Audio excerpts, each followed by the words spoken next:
Hello, my name is Carol Youngman. I have lived here in Martinez for 72 years.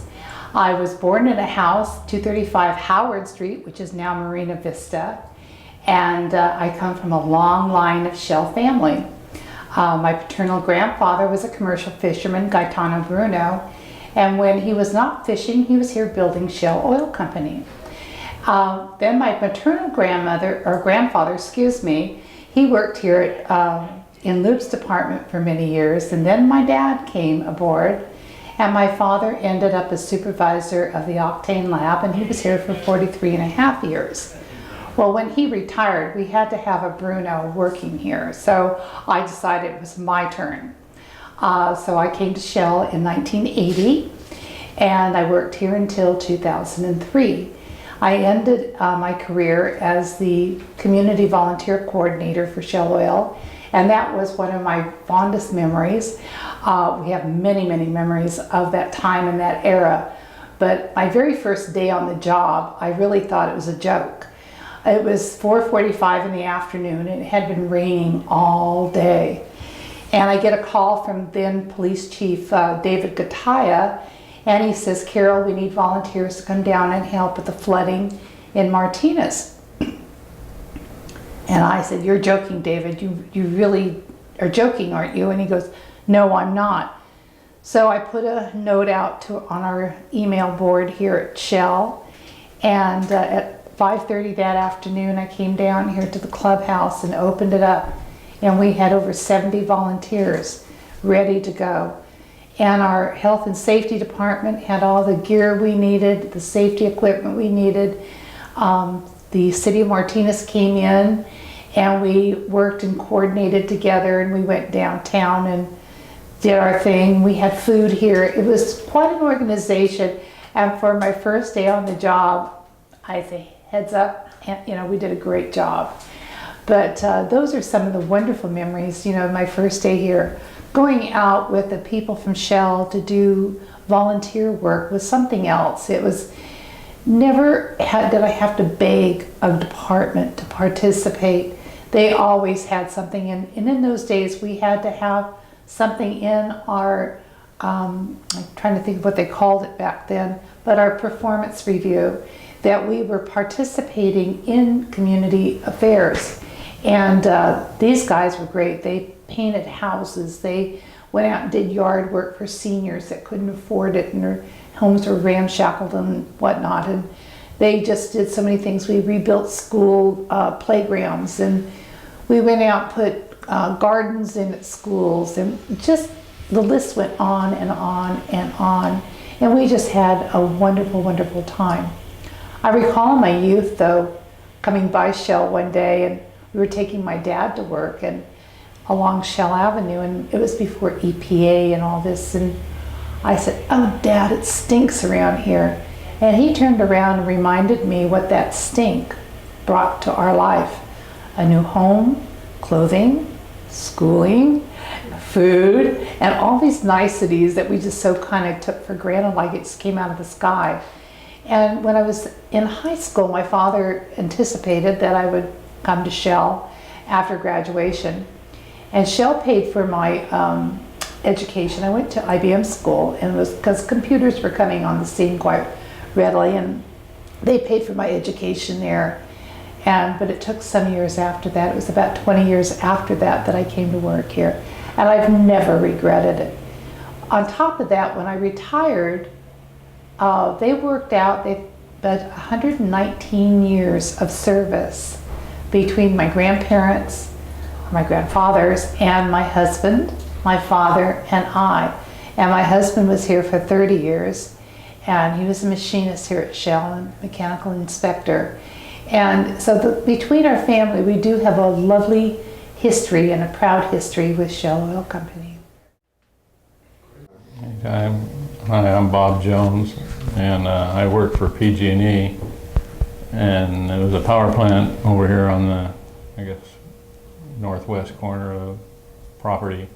They were built during the World War II, and they were designed to supply electricity to the refineries should the electrical system go down. their first customer in loyalty was to Shell. I haven't got any stories. Well, maybe pass it over to your son. So I'm Jim Jones, and I currently work at Shell. I've worked there 21 years, and gone through operations, and now in the maintenance department. And I don't know, pretty good place. Seen a lot of things go away over time.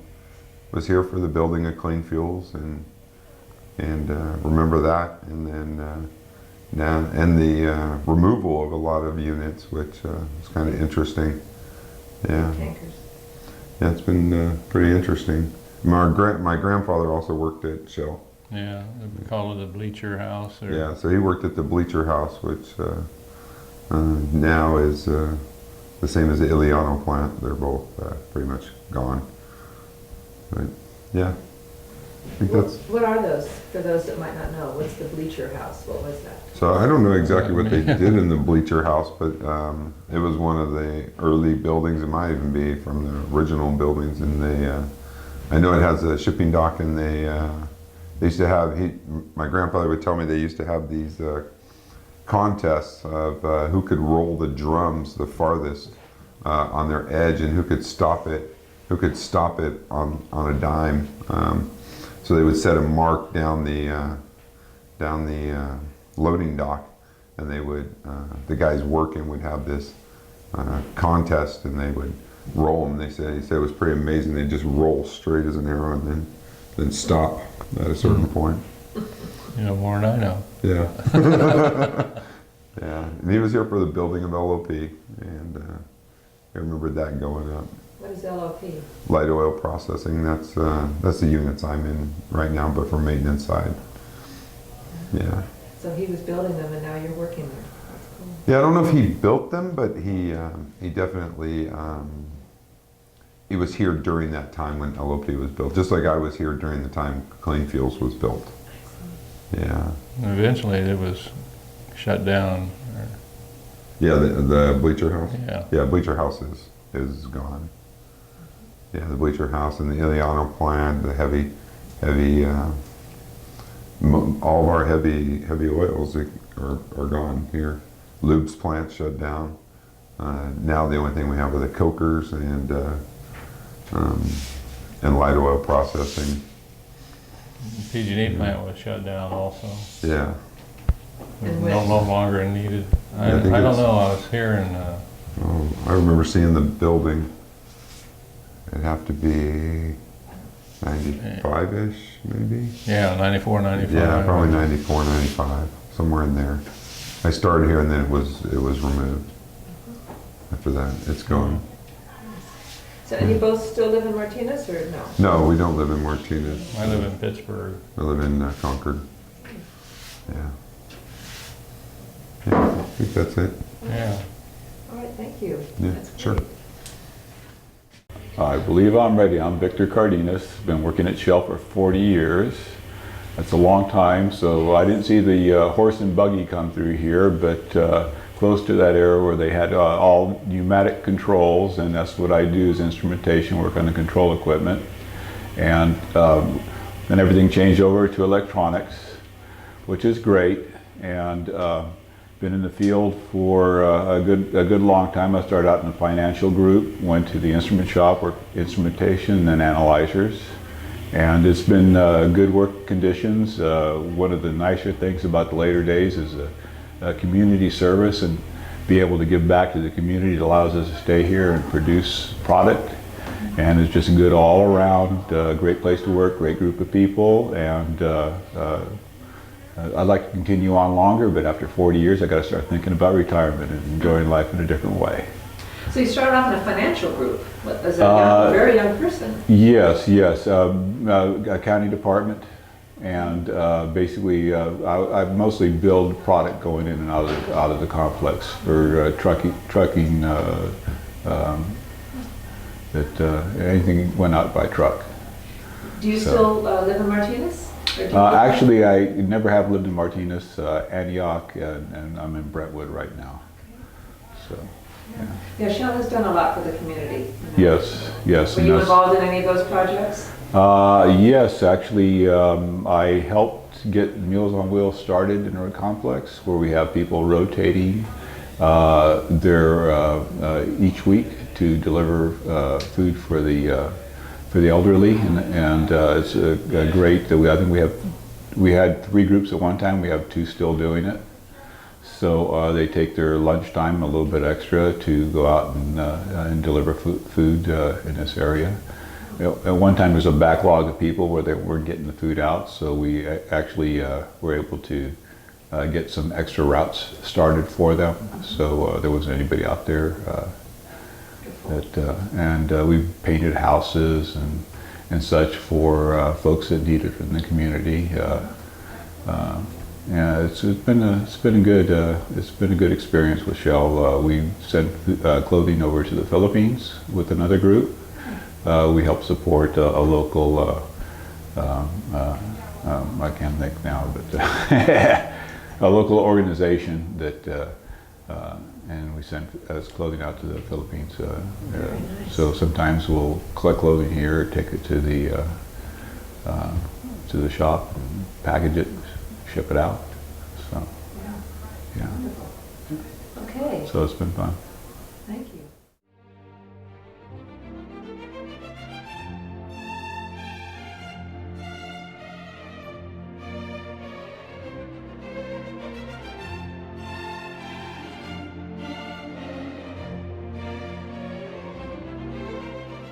Yeah, my name is Harold Jahala. It's Finnish. It's like you holla, who'd you holler at? Anyway, when I got out of the Army, I was looking for a job, so I went to work for Shell. December 28th, 1964. I worked here 4 days, came back after New Year's, and they said, have you had your vacation yet? And I said, no, I just started. And they said, well, you still got 2 weeks vacation from last year. So I worked 3 days and I went on 2 weeks vacation. Anyway, I started out in the down the scale house weighing trucks. And I heard they were going to start building LOP, light oil processing. And they needed safety guys.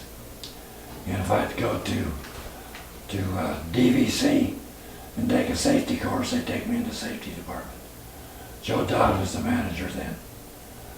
So while I was going to school at DVC, I went to the compound house and worked there for 2 or 3 months. And when I got my certificate in safety, they took me in the safety department. And I worked there until 1993, when they had a golden handshake. 43 supervisors left the 1st of February 1993. Retired, just gave us extra pay, and I took the money and ran. But anyway, I worked in safety for all those years. Was on the fire crew, did safety training, was on the Bay Area Training Trust, training for all the contractors, trained all the contractors.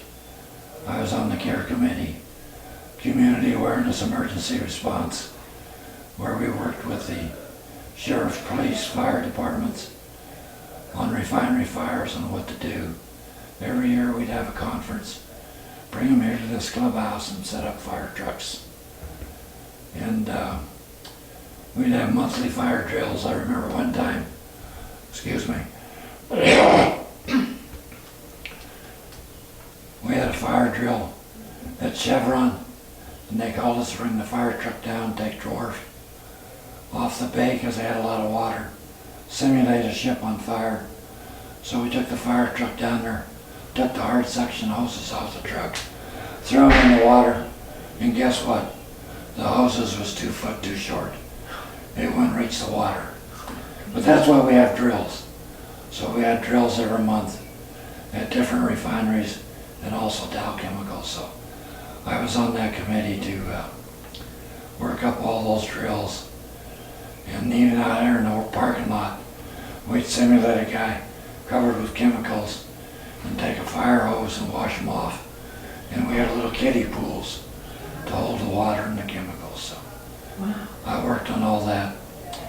And then I also taught safety at DVC. After I took that class, I taught safety at DVC for, I guess, 5 or 6 years. Chevron run out of money. So then I went to work for Los Positos College teaching safety. At night, well, the same time I worked here at Shell. But all the stuff I gained in knowledge from safety at Shell, I would pass on to the students taking safety at Los Positos College and DVC. So anyway, then after I retired, I went to work for Bechtel. I did all the training for clean fuels at the trailers over at Fairview after they tore all those houses down. Did training for Bechtel for 3 years. And then Bechtel wanted me to go to work for them at a shutdown at Chevron. And the only reason I tell you this is after 3 days, they wanted me to tell Chevron all the good stuff Shell was doing to improve contractor safety. So I told them about safety incentives, such as handing out little coin purses. If you don't wear your eye protection, you can wear a glass eye. And all the coin holders had a glass eye in them, like this. So we bought 100 of them, gave one to every foreman. And then also, we use to-it buttons. When I get around to it, I'll put my safety glasses on. So then my boss wanted to know what to-it meant. And it means think, understand, identify, and train. So one time, I wanted to give 2 prizes away, big ones for incentives, when we reached 1 million man hours. It was going to give away a his and her Volkswagen or a trip to Hawaii. So I went up and talked to Mr. Wood, who was the refinery manager, and he says, Harold, you can have the money. That's no problem. But guess what? You're only going to make 2 people happy. So buy something or give something away that everybody gets something. And so we came out with belt buckles with Shell on them. And so I was in charge of the incentive program for Shell for all those years. And I had fun spending their money because when you identify with safety, and also I used Snoopy. I bought 5-inch Snoopy dolls. And he says, what's that for? And I says, well, safety is a symbol of safety. SOS. And in those years we didn't buy anything from Japan. So when I bought 1,000 Snoopy dolls and gave one to every employee, I had to take all the Japan stickers off. Because we didn't buy from Japan. So we used that as a symbol of safety. And then we made posters and decals.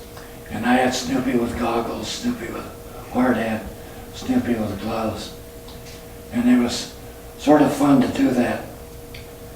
Anyway, the other refineries found out that people like Snoopy as a symbol of safety. So they wanted to use it, so they went to Schultz and said, how'd you give Harold permission to use Snoopy? And the salesman in San Francisco says, I told him he could use Snoopy as long as he didn't sell it, didn't put Shell's name on it, and he gave it away. So we used Snoopy for a year. And Schultz told Shell's attorney, you can use Snoopy if you give us $1 million. Or stop today. So we stopped that day. We never used Snoopy anymore. Anyway, back to Chevron. I went to work there and they wanted to know all the good stuff Shell was doing about safety. So I told them all the good things. The refinery manager for Chevron says to me, those all sound good, Mr. Jahala, but we hire a contractor to work 8 hours. And all the safety incentives, such as coin pockets or or glass eyes or Snoopies or whatever you want to give people. All that's on your own. We hire a contractor to work 8 hours. I forgot I was a contractor. And I told the refinery manager for Chevron he had a bad attitude. And guess what he did? He fired me. Took my badge right on the spot. But guess what? 6 months later, they hired me back to work in the safety department, to work on process safety. That's when process safety started. So word got around that I was a hard one to deal with. And everybody would ask me what's in my pocket. And I always had something. I'd pull my wallet out and say, cash in on safety. I'd pull my glass eye out and say, wear your safety glasses. I always had something in my pocket about safety. So anyway, that's sort of my story. That's great. And I retired from safety, Jolly Enterprises, in 3 years ago. I had my own company, working all the refineries. I was a BAT instructor, CPR instructor for contractors, so they'd work safe in refineries. Well, thank you. What a great So that's my story. contribution. And you're sticking to it. I fought many fires. In fact, I saved one guy with CPR in his truck, and we trained 1,000 Shell employees in CPR first aid because we saved one guy's life. That's wonderful. That is absolutely wonderful. So that's my story. Thank you. That's just great. My name is Roger Prill. I started back in '68, I think it was, somewhere in that area. Put 31 years in at Shell. And I was a machinist, mechanic, young man at the time, learning on my trade. Became a temporary foreman, and foreman for an LLP was building, not LLP, OPSEN. And became a mechanical inspector, and then retired in '99. And my experiences. Okay, one of the things I remember, and you probably, nobody ever heard about it, too many other than the locals that were there. We were told to get out of our Zone 2 shop, which is an LLP. And we didn't know what was going on, but they had us just evacuate very quickly. It seems like they were digging a trench alongside of us, and the bulldozer pulled up a big boulder with dynamite still stuck in it. It seems like when they blew apart the mountain for the LLP complex, they didn't count all the charges. And here's these sticks of dynamite sitting in there. They're about 10 to 12 years old, and we are quickly leaving the area. Never heard anything more from them, so they must have got their crew in and got it out of there very quietly. Okay, there's something that you don't hear very often. These are little histories that they say, oh, you know. I enjoyed the people, enjoyed the work, but I don't want to come back. I am free. Did you participate in any of the community volunteer activities that Shell had? I worked with the Shell Activities Association. I was president 3 or 4 different years. Yeah, we ran buses up to Reno. We did the one event a month. We had a pasta night, a Hawaiian night, an Italian night. We had excellent cooks, people that really cooked well, as you can see. Yeah, we had a good time, good community, good group. We used to take 4 busloads of people up to the Reno on our outing. And I got in trouble with the manager, stealing all his crew. Seems like we take the maintenance away. They didn't like that too much, you know.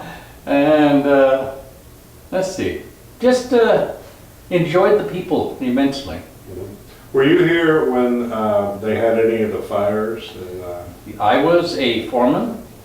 My machinists were down in the LOP area when we had that big major fire. I was in the old machine shop. I heard there was a fire. The fire sirens were going off. I drove out with a company pickup, came to the top of the hill and looked down, and I thought my truck was running rough. And I thought, gee, that's strange. And then I realized it was the truck shaking from the explosions. Okay, I had 2 people that were down in that area, and I knew I couldn't get down there to help them. I mean, I had to start making a head count to find out how many people were in the outside. So I drove outside the plant, went around the outside refinery, and when I counted the last guy off in the back of my truck, I was one happy guy. You know. When I walked through the refinery, I was involved with the maintenance and repair of that LLP fire. The handles on the valves are bronze. Bronze melts over 2,000 degrees. The bronze was gone. The flame was higher than the stack. That is huge. It's very impressive. They had pictures, people had pictures of them, you know, and they brought them back. Luckily, nobody got hurt. One of my main guys that I knew, a pipe fitter, he was at the site before the thing exploded. He said what had happened. Are you interested in what had happened at that fire? Yeah. Okay. Operations had a leaky valve. Big one. So they called pipers out to change the blinds. Well, when the pipe fitters got one side undone, they put wedges in it, and it was still leaking. So they called the operator to come out and tighten the valve more to stop it from leaking so they could switch the blind. That's pretty standard. Now, unfortunately, this is a very hot material, and it's probably a 12-inch line. Operator came out and he hit the button, this electric job, but it was, unfortunately, he hit it the wrong direction. He opened it. He didn't hit it close. And it sprayed. And when it sprayed, it proceeded to catch fire. My partner, who was a pipe fitter that I knew, he actually said he was talking to his buddy, and his buddy was looking over his shoulder through the window. And he said that that guy's eyes were so wide that he was out the door and moving before he even bothered to turn around and look backwards. He said he knew something was going off, you know. And once again, Shell has been extremely lucky. We didn't hurt anybody, you know. Just awesome. Because a lot of our safety procedures and stuff too is involved there. But Do you recall what date that was? Generally, The 70s? It's 70s. God, it's been a while. 78? Could be in that area. It was a major fire here. We took out the cat cracker. We took out the cat reformer. We had damage all up and down that line. Fans were gone. You could go over, poke a pencil through the fans because all the light went out of them, you know. Yeah, I did a lot of the maintenance. I took one Saturday, I had a crew of 6 guys, and we proceeded to remove electric motors out of the cat cracker. We picked up, I would say, 60 huge 100 horsepower motors off their bases in that one day time. And we did it because we did it in teams. One guy did unbolting, another one did couplings. There was no wiring. And we just had another one running the crane to lift, and we went to town in there. But it was massive what we did. was that a safety thing? That you did that for safety reasons, or? No, we went to repairs. For repairs. It melted all the aluminum tubing to the wires. Yeah, it was a tremendous fire. It was tremendous. Steam turbines actually over-tripped their speeds and blew up inside their cases. You know. Oh, man. It was awesome. Scary. Yeah. Okay. What else? I've been in maintenance for quite a while. I know a lot of the things in this refinery. A lot of secrets that didn't need to be told. You can take that one out. Well, as you see the hat here, we made 8 million man hours. That's a lot of safety. You know. Okay, Well, thank you. great, thanks. for That was your just You're welcome. great. I thought that was wonderful. Yeah. Alright, my name is Ricardo Fregoso, and I'm from Martinez, California.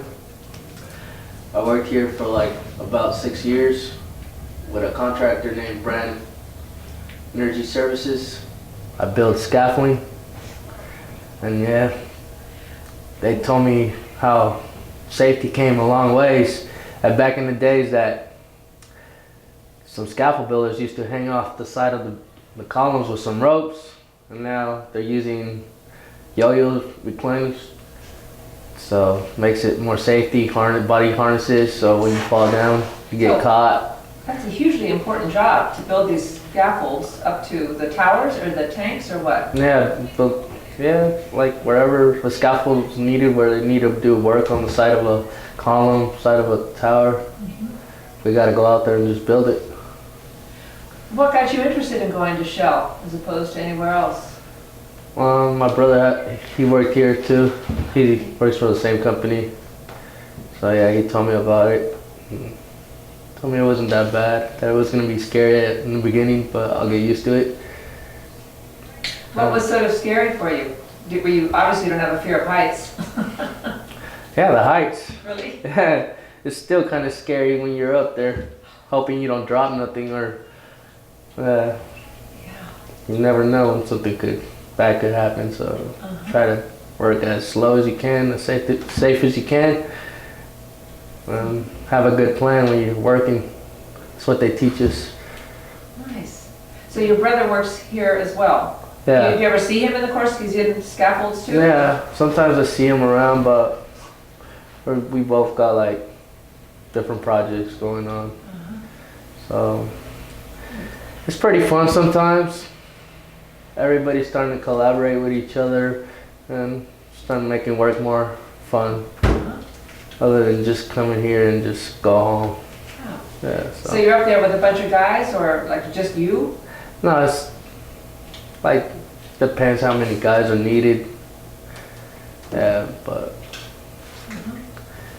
when you're up there, you just try to work as safe as you can, slow as you can, make sure you do everything right. So pay attention to everything. Right. All right. Well, thank you. Yeah, no problem. That's really.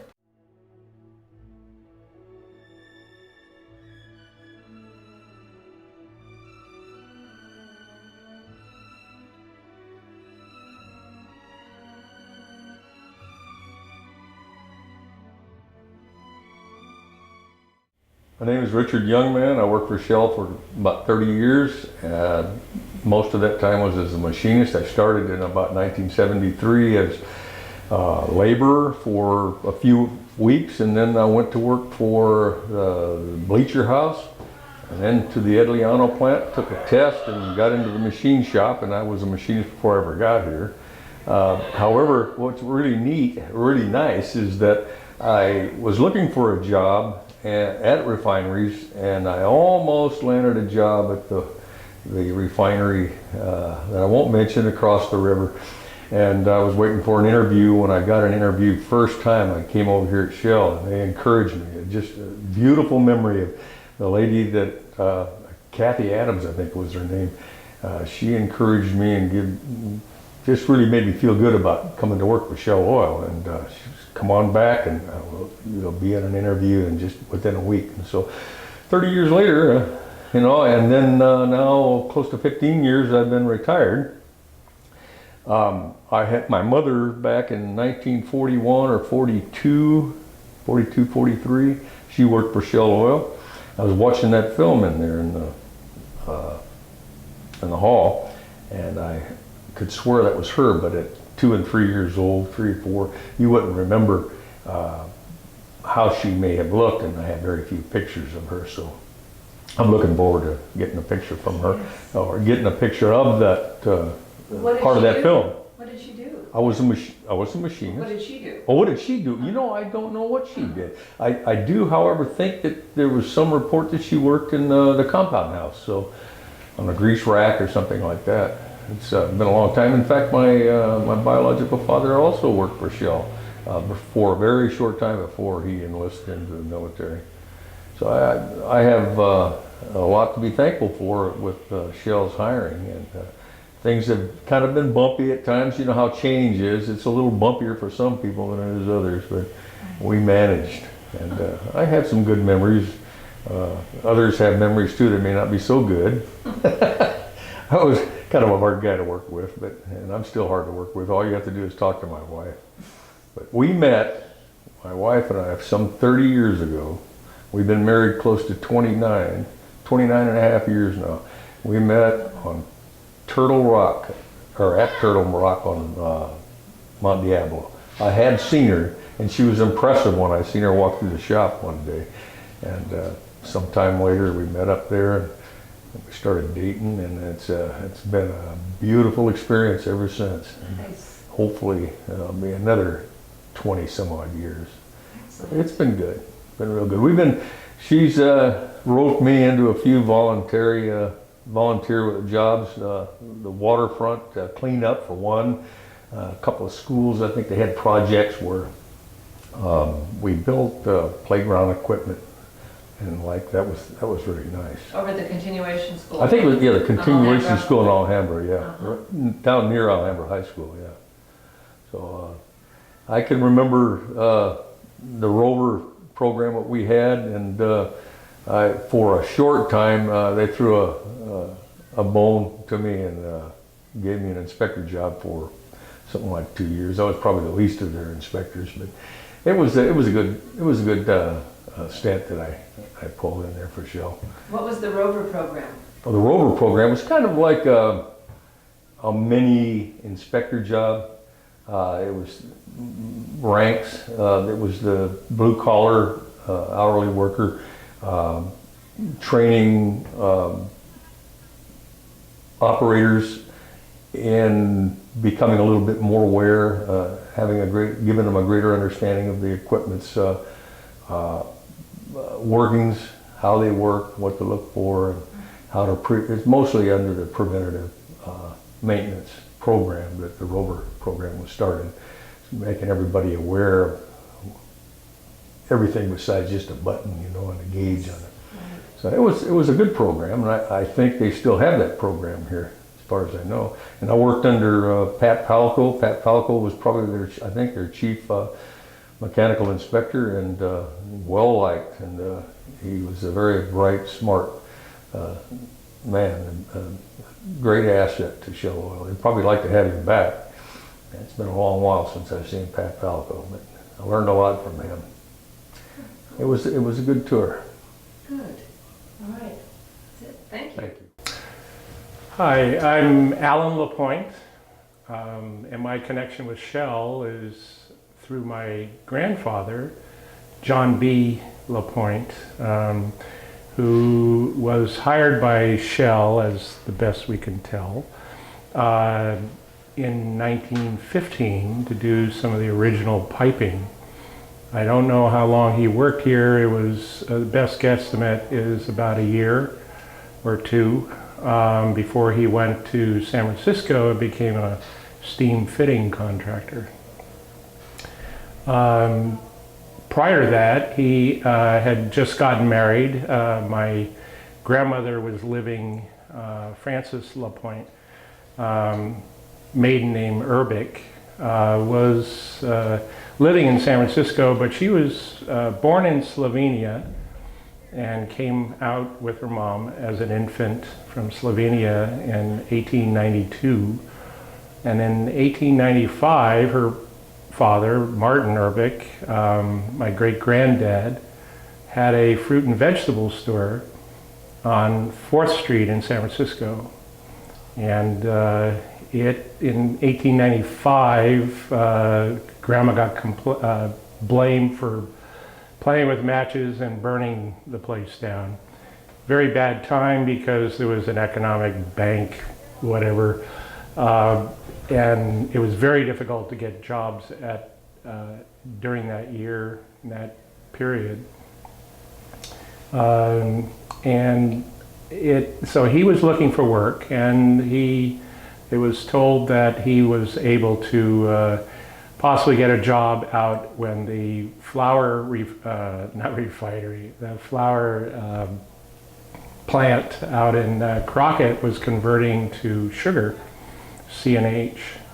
And so he moved out to Valona in the hills, Crockett, and bought property from John Muir, the famous conservationist. And as a matter of fact, my grandmother, she was probably about 9 years old when she remembers having John Muir over for dinner, which was kind of a nice description. Her brother, Bill Urbick, younger brother, was in the area, got married in 27 and moved to Port Costa, became a judge there. But he claimed that the story that my grandmother had about John Muir, he giving him a book and a coin, putting them on his lap, and saying he was getting famous now and he should hold on to this. He said, "Oh, Grandma she's getting senile." Well, we checked it out eventually, and the story was true. And we found out that my great-granddad had to buy the property. So she was raised there, and then when she moved to the city, she met my to-be grandfather. And I've never met him.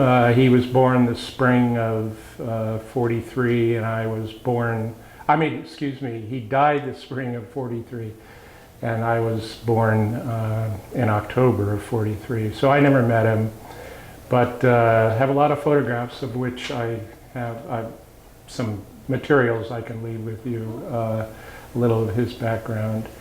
And so he went up to, right after getting married, they went up to Vancouver, and he did the original steam piping up at the Empress Hotel.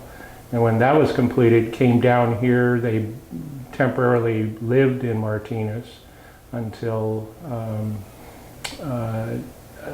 while he was piping the original plant here in, I believe, 1915. And that went on for roughly a year. And then they moved to the city and he became a steam fitting contractor. But that's probably about it in terms of relationship with Shell. Okay. And thanks for the opportunity to lay that track. Thank you. Yeah. Okay, my name is Sharon Vladev. My father was Charles Ross Kilgore. He worked in the asphalt department, and for some reason he wasn't fat. They nicknamed him Asphalt Fats. That's what they called him. People, you'd say his name and they didn't know who he was, but you'd say Asphalt Fats and they knew just exactly who he was, you know. He worked here, he could tell you, but it was like 43 years, and he would say 7 months and 3 days. And he only had 2 jobs in his whole life. He came from Oklahoma and picked fruit down in the San Joaquin Valley. And then he went back and got my mother, and she came out to California with him, and he got a job here at Shell, and that was it. That's the only 2 jobs he ever had.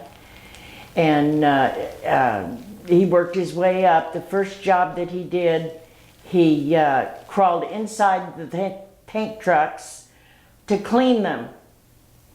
They wouldn't dare do that today, but that was the first job, and he made $6 a day, because he told us that. But he made more than that by the time he ended, but it was okay. But there was a strike when I was just a baby, and they sent him to Monterey to picket down there. And I don't know why, but... And then the second big one was in the 70s when they had the big strike. And by that time he was a company man. So he was locked up inside the plant, and my mother was at the house by herself, and it was nasty. I mean, the phone calls alone were just... And they rented their house from Saul Solomon, who also worked at Shell, but he was still a union man. They told him to throw him out of the house, and he said, "I will not throw him out of the house. They pay their rent on time and they take care of it." So He didn't do that, but it was pretty nasty, the strike was. But this clubhouse means a lot to me. I look at it every time I drive by. I came here for birthday parties, St. Patrick's Day. Easter was fun because they had big Easter egg hunt out on the grass. That was fun. And Christmas was great because they gave us all a little Christmas present, all the kids. It was just a little toy, but we were thrilled, you know. And lots of dinners we came to here. And my parents belonged to the bowling league in the 2-lane bowling alley that's downstairs. And would come with them, and the guy would let us play with the pool tables and the balls, but he never would give us a cue stick. So we just rolled him around, but we were having fun. We were having a lot of fun, so it was great. But yeah, they lived here till they died in 95, so it was pretty neat. He was retired for like a year and a half, 2 years, something like that. When they had a big fire out here, he was also the fire chief. And they called him to come back. They said, we don't want you to do any of the work. We just want you to delegate what's supposed to be done. Because they had sent him all over to Texas, to Washington State, everywhere to learn firefighting in a refinery and a ship. And so he came back and did that, and it was fun. We went on picnics with them. We did everything we did was revolved around Shell in one way or another. And it was a lot of fun. Martinez, I was born and raised here, so was my sister. And it was a nice little town to grow up in. I mean, it was quite, we would go and run, and you wouldn't dare let your kids do that now. Take our bikes and we'd be all over out in Mountain View, out, you know. My grandmother worked on the ferry, and we used to go get on the ferry, ride our bikes down, get on the ferry, and cross over and ride all over Benicia, and then come back because we got to ride for free because Grandma worked on it. Wow. So we did stuff like that, and it was fun. And the Forester, that ship that's down there in the bay, we used to agitate the poor man that lived on it. I mean, we were just typical little brat kids, you know, until one day he hollered and said, have you ever been on this thing? No. Well, he took us on and showed us everything on that ship, on the Forester. And after that, we would just wave at him and he'd wave back. Well, he knew what he was doing. But it was fun. I mean, we just did all kinds of things. Rankin Park, nothing like what it looks like now, but we used to go up there all the time. And when they opened that swimming pool up there, I was probably 8 when they opened it, and it was just, like heaven. We have a swimming pool. Red Tamale Tuesdays. Well, I don't know about that part, but we used to go on picnics with Shell at Rankin Park, and we went on one, I remember, up on Mount Diablo at Turtle Creek. It was pretty nice thing up there. And we just did all kinds of things with Shell. When they'd have something that involved the kids, my father would drag us along. We'd go, and it was fun. So I see you have some jewelry there. I do have jewelry. This one, my father got all of these tie tacks and pins. Some of it, the beginning one has no stone, and the other ones, they'll have a ruby or an emerald, and then they went to diamonds. And when he had so many of these, he couldn't do it anymore. He got my mother, this is the 30-year one with 3 diamonds. Wow. It's a pin. And this one I'm wearing is the 40-year. But there are definitely diamonds in there. There's no doubt in your mind. Beautiful. And I wear this one, why not? Of course. You know, so. That's right. Oh, wonderful. It was a pretty nice place to be born and raised, and and Shell treated everybody right. Yes, that's what we keep on hearing. Yeah, they did. If you had a major problem of some kind, they would send somebody over and check in and see what they could do to help you. if you needed any help. So, and I know several of the kids that, you know, somebody would die and they would come over and help them out with whatever they could, and it was pretty nice. Pretty nice Like a big family? company. Yeah. Yeah, it was like a family. So, and of course I knew a lot of the guys. I went to the museum, your Shell Museum, and I said, why don't you have those guys' names under those pictures? And they said, well, we don't know who they are. And I says, well, I do. Oh, excellent. So I named them for them, and it was fun. That's great. So that's what it is.